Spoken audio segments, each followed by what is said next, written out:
Chief Petty Officer Ben Cinch Kincaid had always believed that the only sound louder than an explosion was the sudden absence of one. In the pre-dawn quiet of the Teresk Mountains, the silence was deafening, a thick, smothering blanket woven from wind-whipped snow and the sheer vacuum of 12,000 feet. His five-man squad, call sign Raptor 2, were on their bellies in a rocky fold, 7 kilometers deep inside an exclusionary zone. Their target package, a high-value communications node, was now a pile of burning satellite dishes and fragmented servers 2 hours behind them. The mission was complete. Now came the hard part, getting home. Cinch, the 8404 corpsman, didn't move a muscle, his M4 resting on a bed of ice. His breath plumed white, instantly dissipating in the frigid air. He was focused on the rhythm of his own pulse, training to ignore the deep, bone-aching cold that was trying to leach the heat from his core. His real-time concern wasn't the enemy. They had been momentarily stunned by the destruction of their hub, but the clock. The extraction bird, a specialized heavy-lift Chinook, was scheduled to hit the LZ in T-minus 40 minutes, and they still had 2,000 meters of treacherous, upward climb to reach it. Team, this is Bull. We're moving to grid Gamma 9. Standard pace. Watch your 6. The quiet feels wrong. Commander Bull Redding, the team leader, whispered over the comms. Bull was a giant of a man, even hunched over, his silhouette massive against the dim, bruised purple sky. Copy, Bull. Cinch, you good?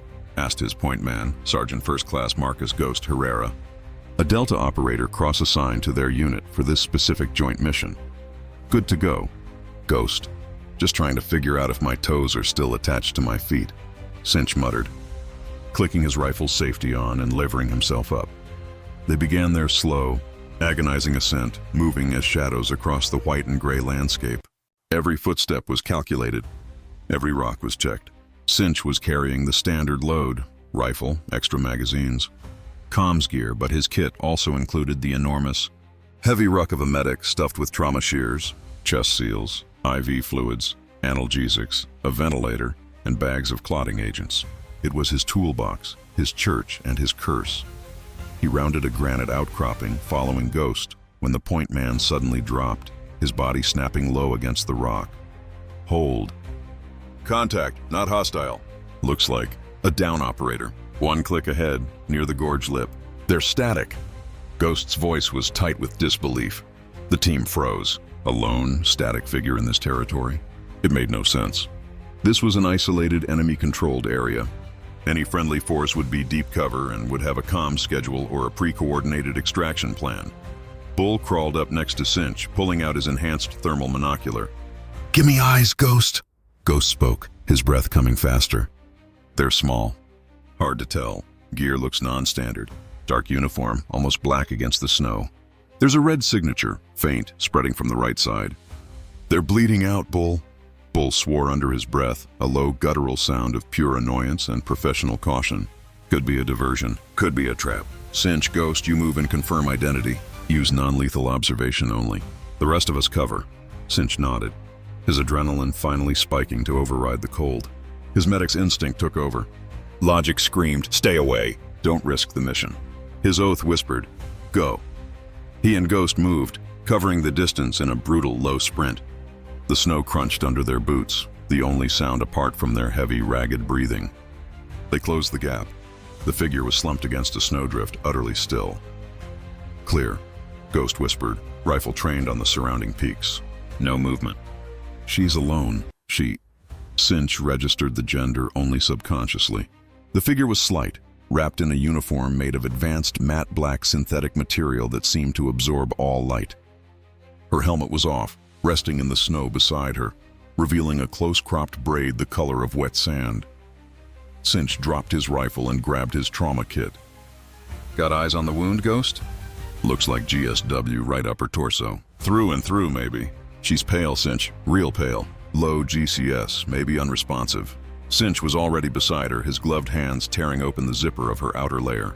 He had seen hundreds of wounds, but this casualty was disturbing in her stillness. She made no sound, no moan, no gasp, not even the shivering that the cold should induce. She was quiet and bleeding. The light was still low, but Cinch's headlamp, set to a low red filter, gave him enough light to work. He assessed her status quickly. A. Airway patent, B. Breathing shallow and rapid, C. Circulation catastrophic. The entry wound, high on the right chest, was ragged and wet. He suspected a massive pulmonary hemorrhage, maybe a tension pneumothorax. Time was measured in heartbeats. He needed to expose the wound to properly seal it and decompress the chest. Ghost, I need light. Green light. Low level. Focus on the chest. Ghost clicked his own helmet lamp to the narrow beam of bright green, illuminating the casualty's uniform. Cinch pulled out his razor-sharp trauma shears, the cold metal slick in his gloves. He began cutting the uniform, a tough, multi-layered fabric that resisted the blade more than standard-issue combat fatigues. He cut a wide V shape from the collar down, exposing the underlying skin and the immediate crimson ooze. He was focused on the entry wound, the sheer mechanics of saving a life. His brain was on autopilot, running the TCCC, Tactical Combat Casualty Care protocol he had drilled 1,000 times. Identify the lethal threat. Stop the bleed, secure the airway, repeat. Then, his fingers brushed against a small, intricate patch sewn directly into the fabric, near the shoulder seam. It wasn't velcroed or detachable. It was embroidered with an exquisite, almost artisanal precision. He stopped. His hand, shears held open and ready, froze an inch from the casualty's skin. The silence of the mountain rushed back, filling the space where the sound of his shears should have been. Illuminated by Ghost's green light, the emblem was clear, cold, and utterly terrifying. It wasn't a skull, a trident, or any known U.S. military insignia. It wasn't even a symbol from a known hostile conventional force like the Russian Spetsnaz or Chinese PLA. It was far older, far deeper, and far more insulated from public knowledge. The emblem was a coil of black serpent, scales detailed in silver thread, biting its own tail. It wasn't just any Ouroboros.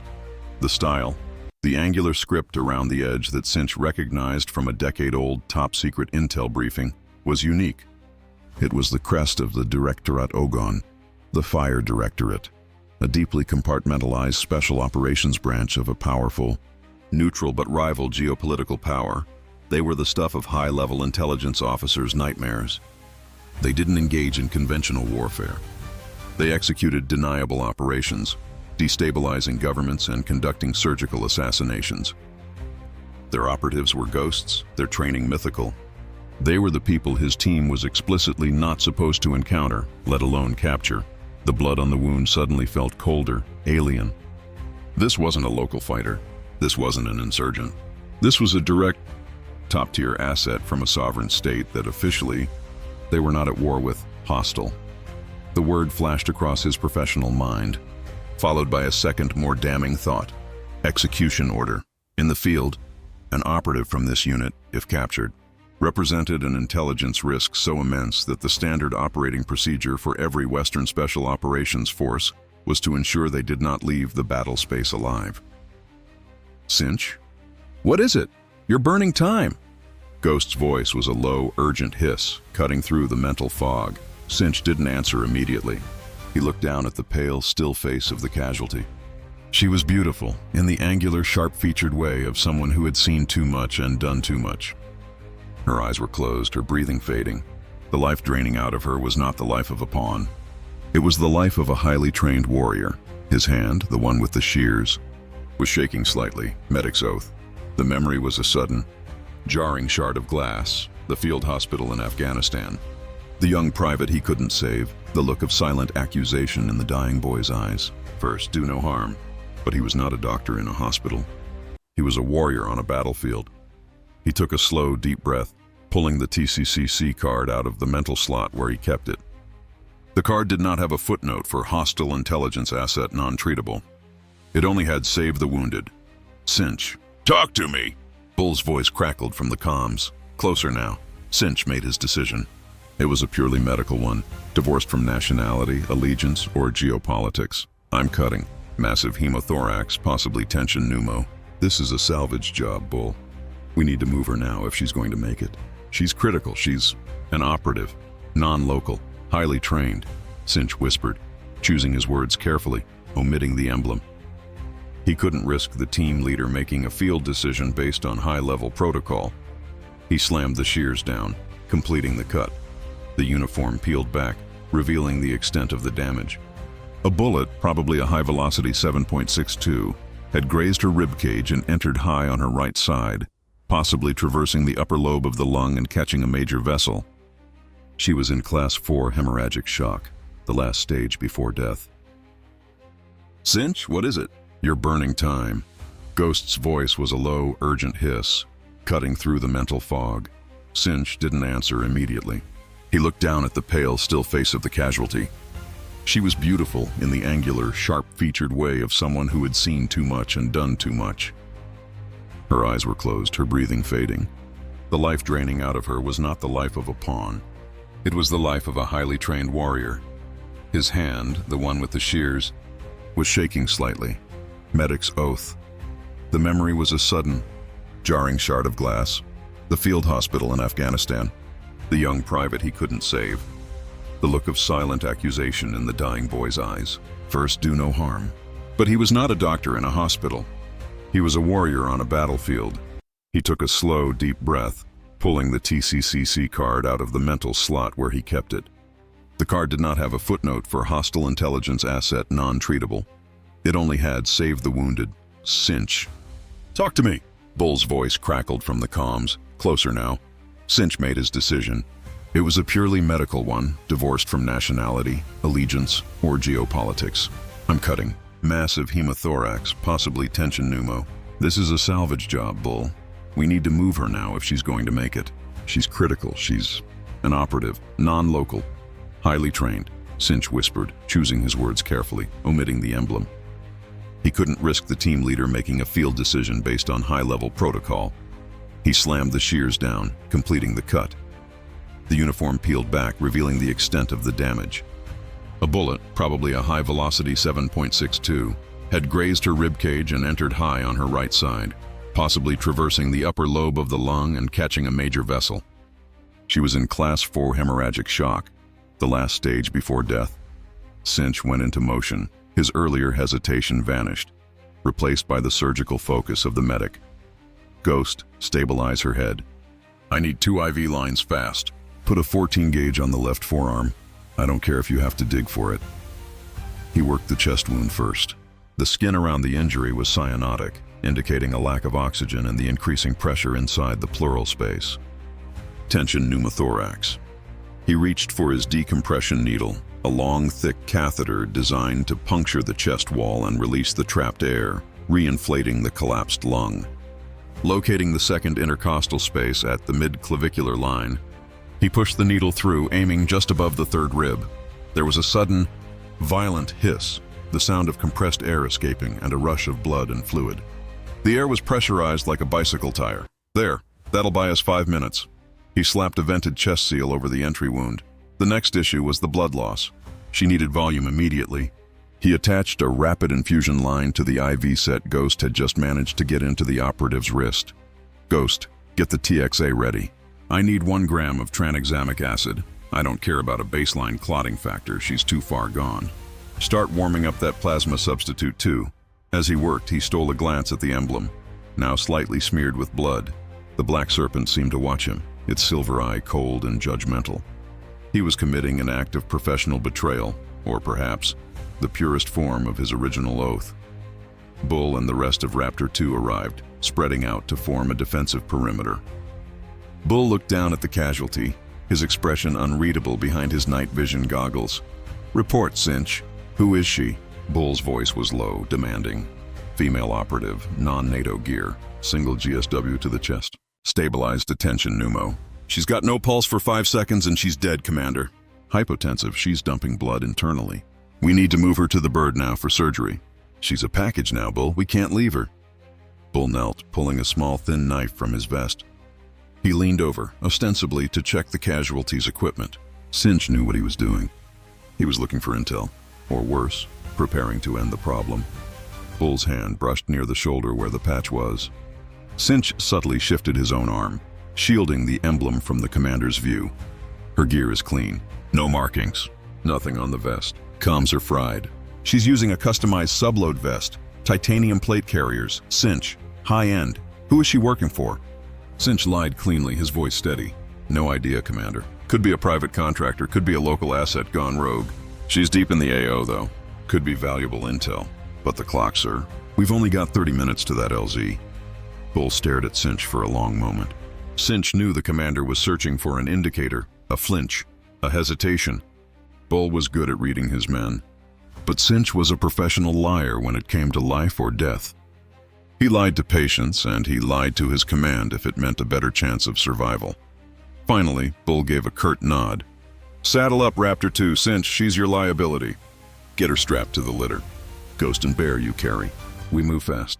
No compromises on the timeline. If the enemy shows, you drop her and we fight."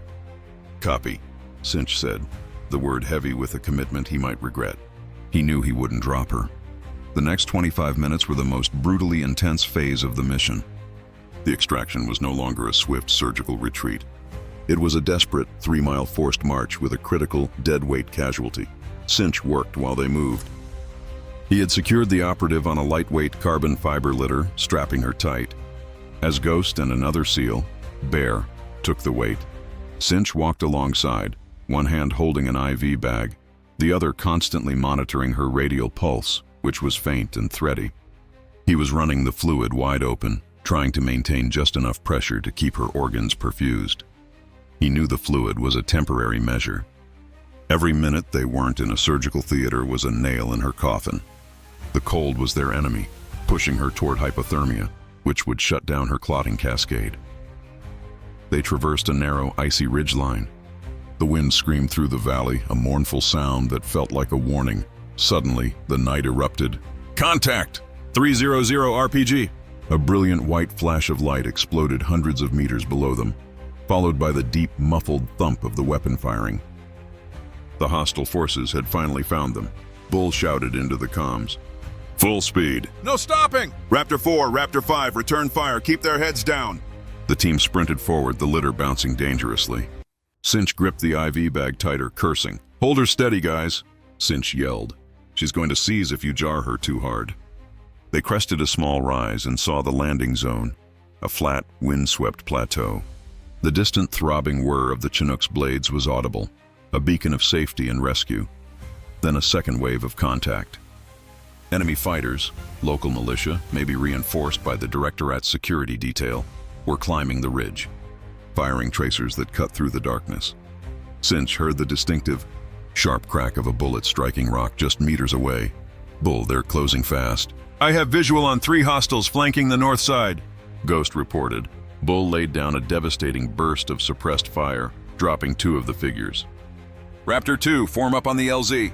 "Get that bird down now." Cinch knelt beside the wounded operative, checking her vitals one last time before the final push. Her eyes flicked open. They were a startlingly bright blue, framed by long dark lashes dusted with snow. They locked onto Cinch's face. They held no panic, no fear, only a deep, cold reservoir of awareness and perhaps faint curiosity. She didn't speak. She couldn't. Her lips were cracked and frozen.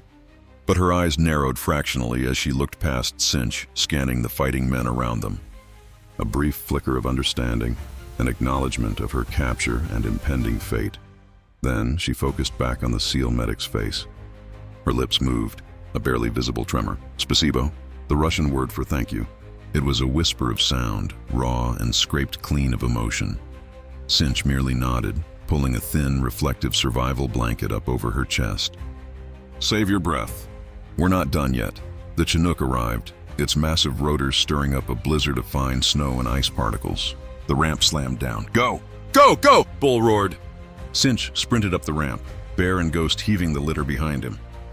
The noise inside the cargo bay was instantly deafening, a world away from the deadly silence of the mountains. As the litter was secured to the deck, Cinch began attaching his last reserves, a field-packed unit of whole blood administered with a pressure infuser. He was burning through his medical stores like a wildfire. Bull came over, his face grim, covered in rime ice. He looked past Cinch to the casualty, and then his gaze dropped, settling on the silver and black patch. The emblem was fully exposed now, pinned in the bright, harsh interior lights of the helicopter. Cinch had forgotten to cover it. Bull's massive frame stiffened. His eyes widened, an expression Cinch had never seen. Not fear, but a visceral shock that hit him like a physical blow. What? Is that Cinch? Bull's voice was barely audible over the rotor wash, his comms mic set to internal. Cinch didn't try to lie this time. The game was over. It's the Ouroboros, Commander. Directorat Ogon. Bull stepped back, his hand instinctively going to the sidearm at his hip. The other SEALs in the cargo bay, focused on securing their gear and scanning the open ramp, hadn't noticed the exchange or the emblem. You son of a bitch. You knew, Bull hissed, leaning in close, his face inches from Cinch's. You knew the protocol. You knew what that insignia means. We are not at war with that organization. This is a black hole. This is a diplomatic and operational disaster of the highest order. We were ordered to leave no traces, Cinch. No traces! Cinch held his ground, continuing to monitor the operative's sluggish IV drip.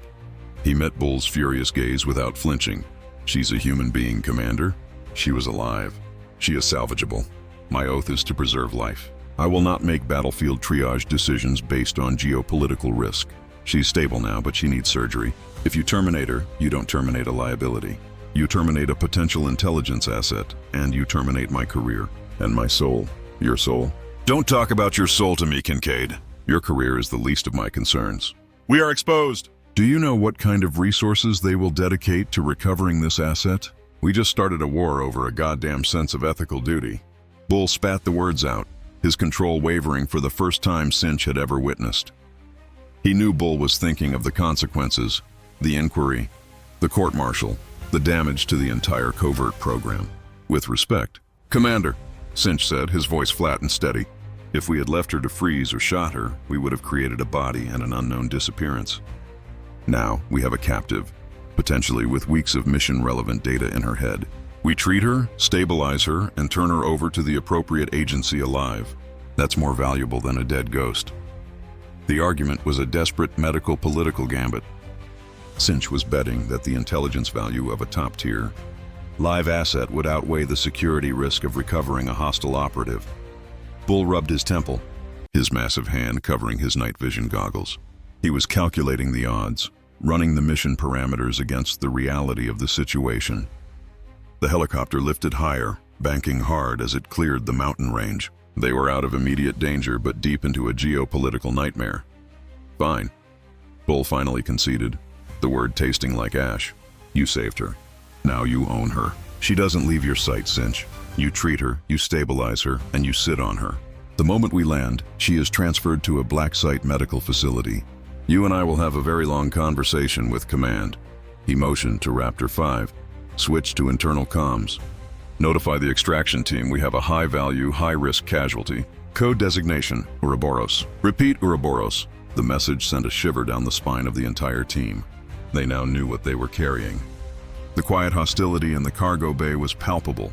Cinch spent the next 2 hours fighting to keep the operative, the Ouroboros, alive. He maintained the pressure infusion, adjusted the ventilator settings, and checked her temperature, battling the deadly onset of internal bleeding and hypothermia. He had removed his gloves to better feel her pulse, and now his fingers were stained with her blood. It felt warm, sticky, and profoundly human. She remained silent, her blue eyes closed again, her face a mask of exhaustion and shock. She was Anya, Cinch decided. The name felt right for the deadly silence she carried. He thought back to the brief, barely audible spasibo. It was the only reward, the only confirmation that his choice, though professionally devastating, had been ethically correct. They landed at a sterile, hidden forward operating base. No flags, no markings. The moment the ramp dropped, a team in dark, unmarked uniforms rushed in, carrying a customized, heavily reinforced trauma box. They bypassed the rest of Raptor 2 and went straight for the Ouroboros. Chief Kincaid, a man with the cold, dead eyes of a career spy, said, clipboard in hand, "You will accompany the asset to the medical wing. You are now the primary medical custodian and debriefing support. You will not speak to anyone else about the circumstances of the find or the nature of her insignia." Cinch nodded. Stripped of his rifle and comms, reduced to a single-purpose entity, the medic. He watched the surgery unfold in a prefabricated clean room. It was textbook clean and terrifyingly efficient. The surgeons, civilian contractors with military experience, worked in silence, retrieving the fragments of the bullet, repairing the pulmonary artery, and controlling the internal hemorrhage. After 6 agonizing hours, she was stabilized, intubated, and placed in a heavily guarded recovery room. Cinch was given a chair, a lukewarm coffee, and orders. Wait, watch, and if she wakes, report immediately. He sat there for 12 hours, watching the monitor beep its rhythmic signal of a life he had personally snatched from the edge. When the sun finally began to stream through the opaque window, a sun he hadn't seen in over 48 hours, Anya stirred. Her eyes fluttered open, locking once more on his face. The tube in her throat prevented speech, but the intelligence in her eyes was startling. She recognized him. The man who had cut her uniform, seen her identity, and still chosen the oath over the duty. She tried to move her hand, but it was restrained. Cinch, understanding the gesture, carefully loosened the restraint on her left wrist, then pulled a small, laminated notepad and a pen from his vest. He handed it to her. Her hand trembled violently, but she grasped the pen. After a few seconds of concentrated effort, she wrote a single, jagged word on the paper, her handwriting elegant despite the tremor. Why? Cinch leaned in, his voice rough from disuse. I'm a corpsman, Anya. My job is to save lives. That's why. She looked at the word corpsman and then back at the serpent patch on her discarded uniform, which lay on a tray across the room. She knew the irony. Their directorate didn't take prisoners, and certainly didn't save enemy combatants. She scribbled again, a second word, followed by a question mark. Duty? My duty is more complicated than yours, Cinch replied, leaning back, the moral weight of his choice heavy on his shoulders. I put the Hippocratic Oath first. The cost of that duty, well, Commander Bull and I are going to be discussing that for a long time. He looked at her, the quiet warrior, the living symbol of a geopolitical crisis. Now, your duty begins. You owe me your life, and I owe my command intel. We are partners in an extremely uncomfortable debt. Start thinking about what you can tell me, Anya, because if you don't, the next team that comes in here won't be medics. Anya looked at the pen, then at the IV line in her arm, the silent lifeline that tethered her to a world she had intended to destroy. Her blue eyes, so cold in the mountains, now held a new, complex emotion, a fierce mix of defiance and reluctant acknowledgement. She nodded slowly. The debt had been acknowledged. The moral war had begun. The SEAL medic froze when he saw the emblem, but his decision melted the ice, opening a complex, bleeding wound in the fabric of their covert war. The forward operating base, designated Site Raven, was less a base and more a subterranean bunker disguised as a deserted research station. It was run by the Intelligence Support Activity, ISA, a group whose existence was as deniable as the Directorat Ogon itself. Cinch was ushered into a small, windowless debriefing room. Waiting for him were Bull, now freshly shaved and looking immensely older, and a woman Cinch vaguely recognized from classified briefings, Director Eleanor Vance, a legendary figure in the intelligence community, known simply as the Raven. Vance was a deceptively small woman, dressed in a sharply tailored gray suit that seemed out of place in the sterile bunker. She didn't offer a handshake. She simply pointed to a chair. Chief Kincaid, Vance began, her voice a low, perfectly modulated alto that commanded attention. You placed the entire mission at risk. You breached the operational directive for contact with the Ouroboros. You committed an act of unauthorized diplomacy by saving an asset that, by its very existence, is an act of aggression against us. Bull nodded stiffly, his face pale. He admits recognizing the Emblem director. He prioritized his medical oath over his command directive. Cinch leaned forward.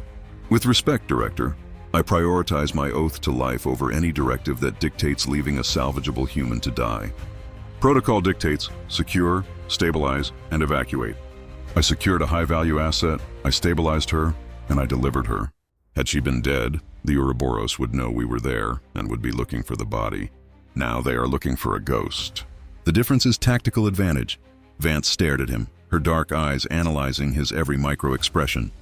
Tactical advantage is worthless if the asset's retrieval causes a shooting war. You understand the political implications of a live, captured Ouroboros operative. They operate under a treaty of non-engagement. Her capture forces their hand, and her death, by our hands, forces their hand just as severely. Cinch countered. If we had executed her, that unit would have retrieved the body and known we were responsible. With her alive, it could have been a rogue element, a local enemy, or a training accident. Her survival creates ambiguity, which is the cornerstone of covert warfare. He was arguing strategy with the best in the business, running entirely on adrenaline, conviction, and a desperate hope that his rationale would save his career and her life. Vance paused, a thin, almost imperceptible smile touching her lips. "You are making a fascinating argument, Chief, one that suggests a keen understanding of the strategic landscape. You see her value not just as a casualty, but as a piece of leverage." She dropped a file folder onto the table, the full psychological profile of Raptor 2. "I know about Afghanistan. Chief, the private you couldn't save. Private Miller, was it? The one who died on your table from a hemorrhage you couldn't stop because the Moscow was overwhelming?" Cinch flinched. "The memory was his personal hell. You saw her, Anya, bleeding out, and you couldn't accept a repeat failure. You didn't save her for the intel, Chief. You saved her for your conscience." "Perhaps, Director," Cinch admitted, his voice low. "But she is alive, and she is now yours. My conscience bought you the most valuable intelligence asset in the region. What you do with her now is your choice. But until she is medically cleared, I am her medic, and I will ensure her rights as a combatant are respected." Vance finally smiled, a genuine, predatory smile. "You are a fool, Chief Kincaid." "A very useful fool. Commander Redding, he's right. His gamble, while unauthorized and reckless, has paid off. A dead ghost is just a rumor. A live operative is an open door." She turned back to Cinch. "Your punishment is your new duty. You will maintain medical custody. You will ensure her survival, and you will be the first person she speaks to. Your empathy is now our tool, Chief. You are her primary interrogator. You will build a bond of trust based on the life you gave her. Fail in this and your career is over. Succeed, and you will have earned back your command's trust." "Understood, Director." Cinch felt a cold dread settle in his stomach. He wasn't just a medic anymore. He was a weapon of psychological warfare. Anya's recovery room was a high-tech cage. The walls were reinforced, the door required biometric and keycard access, and the two guards outside were non-military, heavily armed contractors. Cinch began his rotation, checking vitals, changing dressings, administering medication, and watching. Always watching. 3 days passed in absolute silence. Anya was slowly regaining her strength. The mechanical ventilator was removed, replaced by supplemental oxygen. The only thing they communicated with was the notepad. On the morning of the 4th day, Cinch walked in with a fresh saline bag and found her sitting up slightly, her back supported by pillows, the notepad balanced on her thigh. She had written a new word. "Kincaid." "My name is Ben," Cinch said gently, administering the IV flush. "But everyone calls me Cinch," she wrote. "Why Cinch?" "Because I'm the last man on the rope. I tie things up. I secure the perimeter. I cinch the line." She considered this, then wrote, "You broke the line. For me." "I followed a different line," Cinch corrected her. "A deeper one." She put the pen down, her eyes still holding that fierce, cold intelligence. "You saw the Ouroboros. It wasn't a question. I did. You know what it means. I know what I was told it means. That you don't exist. That you're dangerous. That you operate outside of any nation's rules." A faint, almost mocking expression crossed her pale face. She picked up the pen and wrote a long sentence, the effort making her hand shake. "We don't believe in ghosts, Cinch. We believe in consequence. By saving me, you have put a price on your head that your government will not pay." Is that a threat, Anya? It is a statement of fact. My people do not leave debts unpaid. Life or death. You gave life. They will balance the ledger. Tell me why you did not kill me. When you saw the emblem, you had orders. You had an opportunity. It would have been cleaner. Cinch pulled up a chair and sat down, meeting her gaze steadily. He knew this was the start of the debrief, the fragile moment of psychological penetration.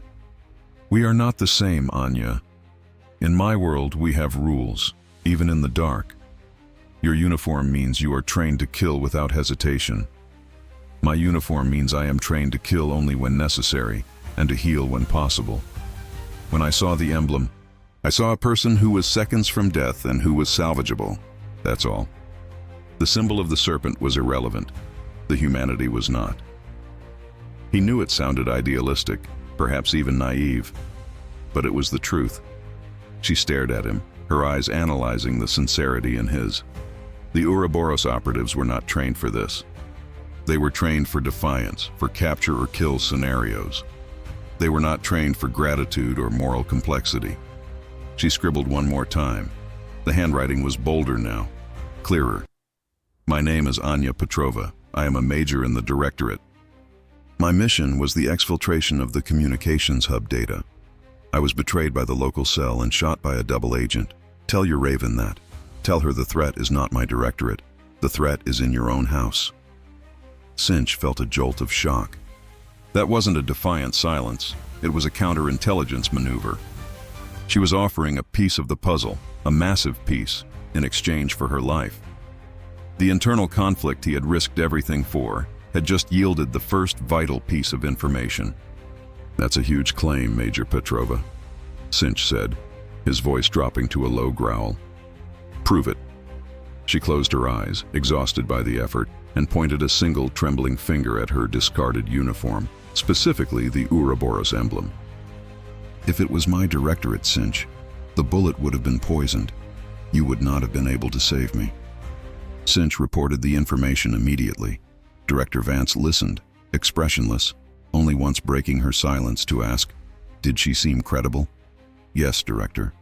She offered it freely, with no coercion. Her body language indicated exhaustion, not deception, and her logic holds up. If the Ouroboros wanted her silenced, they wouldn't have used a standard high-velocity round. They use exotic biotoxins to ensure deniability and instant death. Vance steepled her fingers. A double agent. A betrayal. This changes everything. Commander Redding, you were right to be cautious.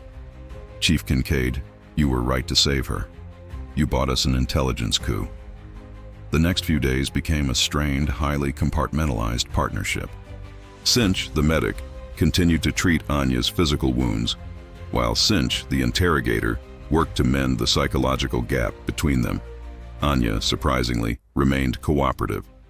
She didn't reveal state secrets, but she elaborated on the nature of the double agent, providing a timeline of encrypted communications and rendezvous points that, when cross-referenced with local intelligence, quickly confirmed her story.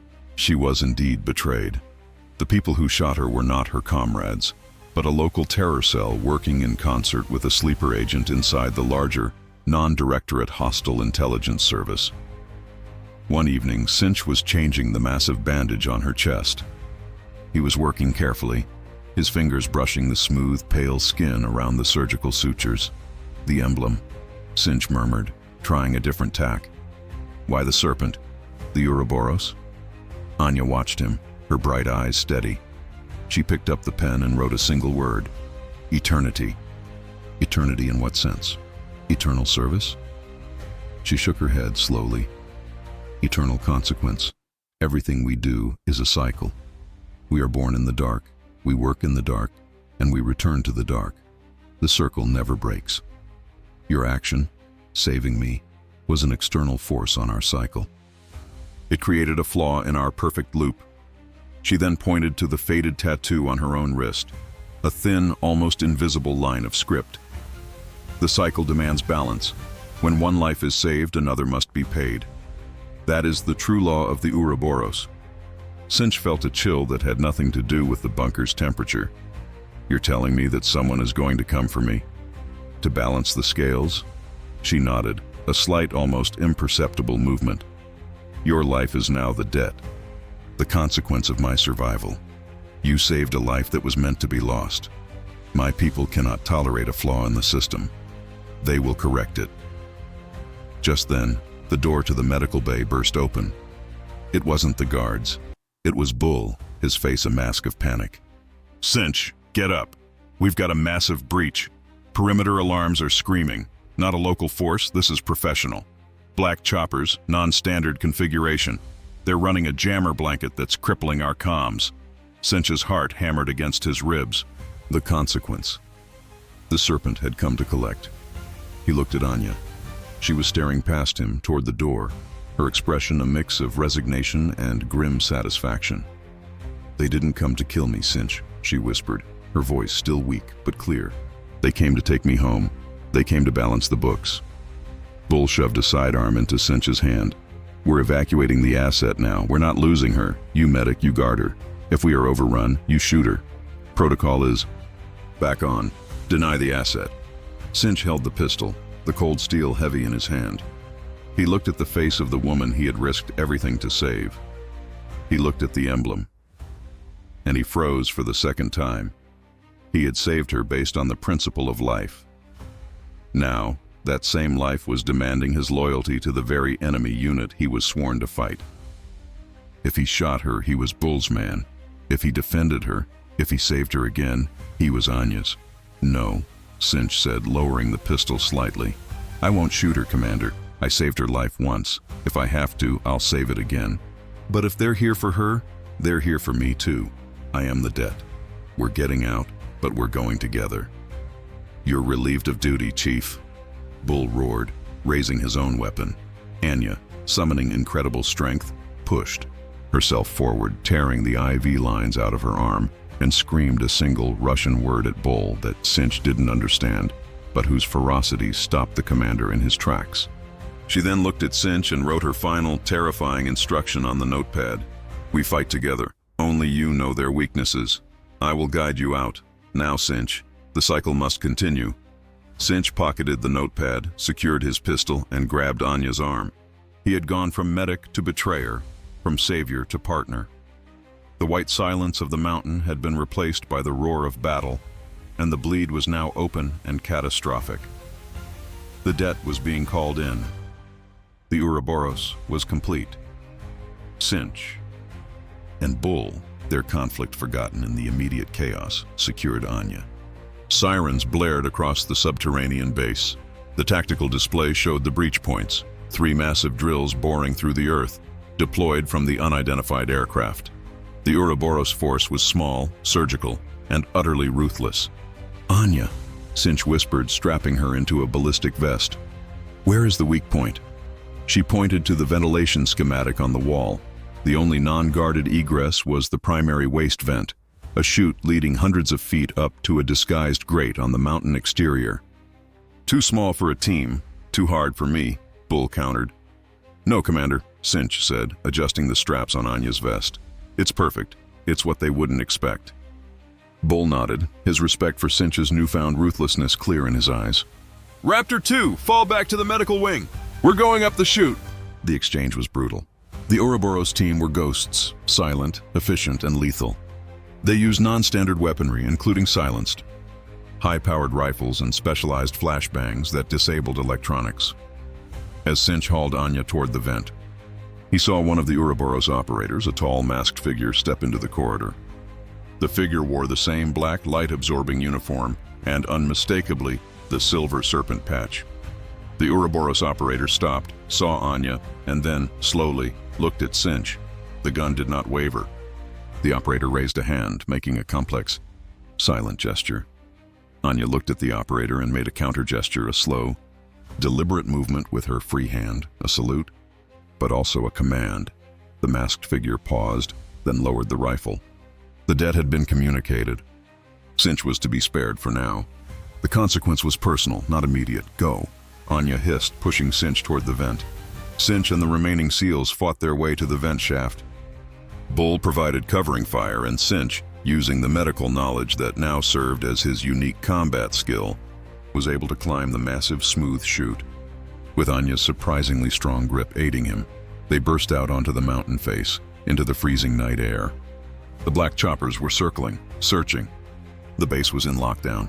Anya pulled Cinch down behind a rock. "They will search this side last. They are retrieving, not fighting a war. They want me back. And they want the one who saved me. And you're going to help me?" "Yes, Cinch. The debt must be paid. A life for a life. You kept me alive. I will keep you alive. We are now in the circle. The Ouroboros always completes itself." They looked down at the bunker. In the ensuing chaos, Bull and the remaining SEALs managed to board the emergency extraction vehicle. They left Cinch and Anya behind. Bull's final message crackled over Cinch's backup comms, a voice tight with betrayal and understanding. "Kincaid, you're disavowed. You're a ghost. You made your choice. The serpent patch, It's a warning, not an emblem. Good luck, corpseman. You're on your own. Cinch disconnected the comms, letting the silence of the mountain return. He looked at Anya, the wounded enemy, now his only ally. He saw the emblem, the quiet, eternal serpent, and he knew his life had been irrevocably changed. The medic's oath had saved a life, but it had bought him a consequence of eternity.